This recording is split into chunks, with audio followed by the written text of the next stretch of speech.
To say that the Neptunia series of games is middling would be putting it nicely. While they've always had cute character designs, their gameplay and technical quality have always been questionable at best. Enter Neptunia Sisters vs. Sisters, an action RPG starring the younger sisters of the main cast. Does this entry finally elevate the series above mediocrity or keep it in the doldrums of the gaming industry? Let's reluctantly find out.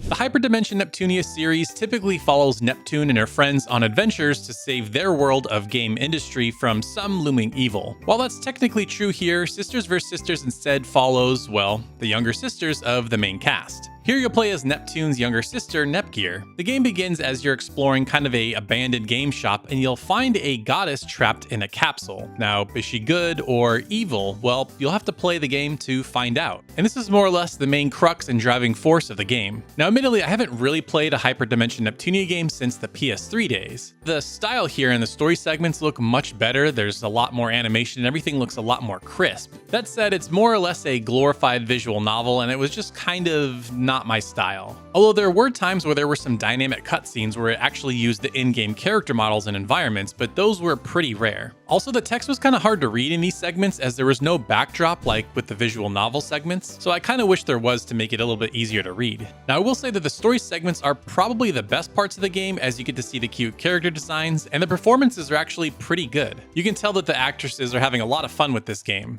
No need to get so grim. A misunderstanding?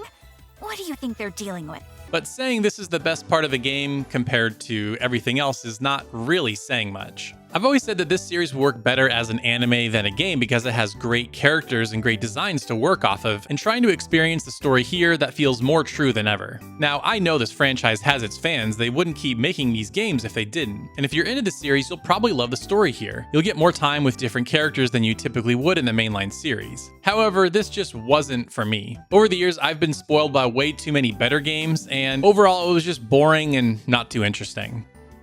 Now, as I said in the opening, Sisters vs. Sisters is an action RPG, and it kind of has a mission-based structure. In between the story segments, you'll be kicked out to this map where you can experience more story and then begin a mission. Now, as for the levels themselves, they're fairly linear, typically involving some way to unlock a gate or a door to progress further in the level to fight a boss. For combat, it begins by hitting an enemy and then you'll kind of swirl into a battle arena. As for attacks themselves, you have kind of a normal attack, you have a meter that builds up where you can do a bigger attack, and you can also swap to other characters on the fly to keep a chain attack going. Now, you can only have 3 characters in your party at any given time. You can't swap out characters that aren't in the active party. And you also have a cool ability to transform into your goddess form and do big damage for a limited amount of time. Now, you're probably watching this thinking to yourself, that doesn't look too bad, the action looks cool, it seems slick swapping between characters. Let me tell you this. I don't know if I can properly articulate just how bad the controls in this game feel. One of the hardest things to try to explain in a review without you directly trying it for yourself are controls. Here, they just feel so stiff. Everything just feels delayed. I'll try to perform an action and it feels like it takes half a second to register. And the attacks themselves also feel really slow. Even though this is an action game, I don't know what it is. Something about this just doesn't feel right. And even the chain attacks as you're trying to keep a combo going, I feel like they should be more dynamic, like something with the way the camera works or something, but it just feels like something is off here. The best way I can describe it is it feels like I'm doing something wrong or I'm missing something because of how slow and sluggish it feels. Now, I know I keep using the same words over and over, but I can't think of a better way to really describe it. Let me put it this way. Think of Nier Automata, for example, and how fast, fluid, and good that combat feels and how good it feels to control those characters. Now imagine the complete opposite, and that's basically what you have here with Sisters vs. Sisters. And it's not just the combat, it's even just walking around. The camera has this sort of weird momentum to it. Like if you're trying to swing it around with the right analog stick, it like won't stop. It kind of keeps going. So it feels really weird to just walk around and just kind of try to get a lay of the land. I can't remember the last time I could say about a game that simply walking around feels bad. And also the jumping doesn't feel quite right. You'll look at it and it seems fine, but something about it seems stiff. Maybe it's the lack of animation or how slow it is, but one way or another, it just doesn't feel good. I'm not exaggerating when I say this, but this might be the worst controlling game I've played in like a decade. I've just been spoiled by so many fantastic games over the years, and it's shocking that a game released in 2023 can feel this bad to play.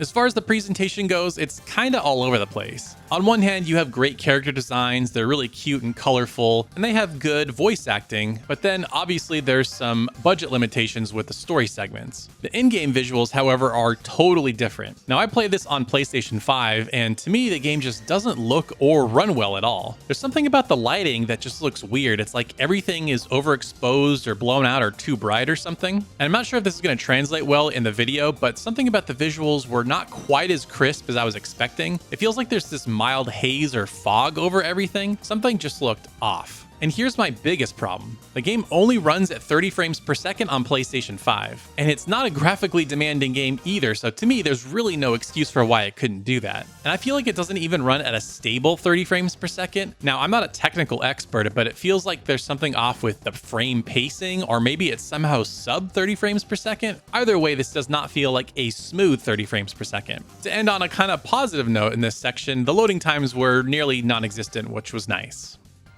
Now let me just be 100% honest here. Neptunia Sisters vs. Sisters is a bad game and you shouldn't play it. I know this series has its audience, and if you're in the audience, I hope you have a great time with this game. But for everyone else that might be hoping this is the one game that would change your mind on the series, or this might be a cool in-between game, nah, I'm sorry, you shouldn't play this. There are just way too many better games that either just came out or are coming out soon. So if I were you, I would save your cash and your time for something else better. In fact, if you want to know what other JRPGs you can look forward to, check out this video right here where I share 60 JRPGs you can play in 2023. And special thanks to Reset Switch and Tyler Kuzawa over on Patreon for helping make videos like this possible. If you'd like to support me and get cool perks, consider becoming a patron over on patreon.com/thegamingshelf. Thank you so much for watching, and we'll see you next time.